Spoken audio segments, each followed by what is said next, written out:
মা চায় না, বাবা চায় না, ভাই চায় না, বোন চায় না। আম্মা জান কয় তুই এরকম কেন করো? সন্তান কয় আমি এমন কেন করি আমি জানি না কেমন করি।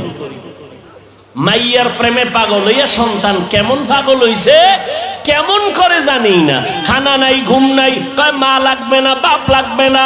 একটা মেয়ের পেছনে পাগল হইয়া যুবক যদি সব বিলীন করে দেয়, পাগলামির মতো রাস্তায় ঘুরে। একটা মেয়ে যদি যুবকের জন্য পাগল হইয়া পাগলামি করতে পারে, মা চিনে না, বাবা চিনে না, ভাই চিনে না, বোন চিনে না, কয় মা লাগবে না, ভাই লাগবে না। ও আল্লাহর বান্দা, এটা তো একটা মাখলুক, আর এই মাখলুকটারে যিনি বানাইছেন তিনি আমার খালিক। ওই আমার মাওলার মোহাব্বত যার সিনার মধ্যে একবার ঢুকবে